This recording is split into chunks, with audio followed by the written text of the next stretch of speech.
Mélissa, 68 ans, cancer du côlon métastatique. Américaine d'origine, Mélissa est une femme élégante, raffinée, sportive et amoureuse de la vie. Nous sommes en août 2016 et Mélissa est en vacances en Californie avec sa famille. Un moment privilégié où elle retrouve des instants paisibles avec son mari, habituellement très occupé par son entreprise. Jamais malade, sportive, avec une alimentation saine, elle contracte une toux qui persiste depuis 3 ans. Se sentant fatiguée et essoufflée, son entourage la pousse à consulter un pneumologue.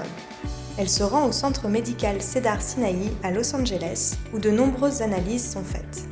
On lui trouve un manque de fer et de globules rouges sans en déterminer la cause. Le médecin lui recommande de profiter de ses vacances pour se reposer. De retour à Paris et de plus en plus fatiguée, le médecin de Mélissa lui prescrit une coloscopie. La nouvelle tombe le 26 août 2016. Mélissa a un cancer du côlon de la taille d'une balle de golf avec de nombreuses métastases.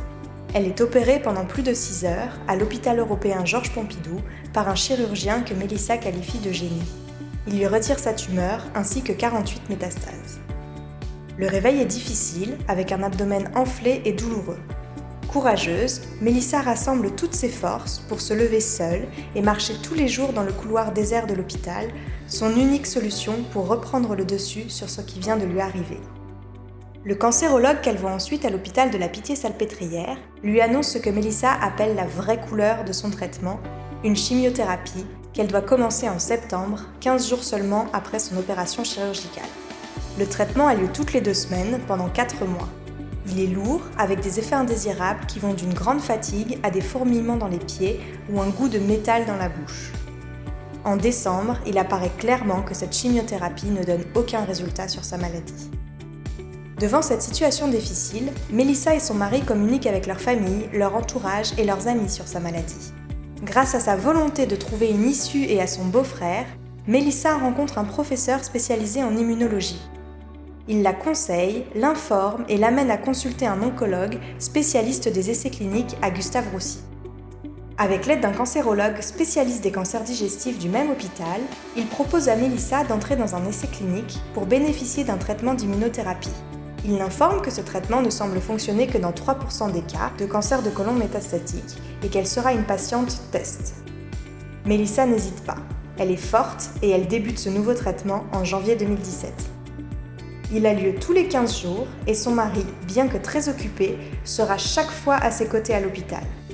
Les premiers effets indésirables apparaissent rapidement sous forme de fortes rougeurs cutanées, de démangeaisons et de sensations de brûlure. Mélissa, avec un certain humour, attribue ces rougeurs à son origine anglaise. Ce traitement agit sur la maladie qui régresse dès le 1er mois, puis ne cessera de régresser tout au long du traitement. Suivie régulièrement à Villejuif, Mélissa est aujourd'hui sans traitement. Elle mène une vie toujours plus active et voit dans son histoire des côtés positifs. Elle a été frappée par l'humanité des médecins, des infirmiers et infirmières et du personnel médical. Elle s'est battue à chaque instant et l'amour des siens a été clé dans cette lutte. Cette épreuve a rassemblé sa famille. Ils ont tous pris conscience qu'elle pouvait disparaître et les petits conflits du quotidien se sont effacés pour laisser place au désir de lui faire plaisir. Mélissa n'a jamais oublié les plaisirs de la vie, des siens et l'importance d'être entourée par des personnes positives qui vous aiment et qui sont proches de vous. Pour elle, l'important est aussi de ne pas garder pour soi le fait que l'on est malade et de rechercher les médecins qui sont parfaitement informés des progrès rapides sur les traitements des cancers. Pour Mélissa, c'est bien un de ces traitements, l'immunothérapie, qui lui a sauvé la vie.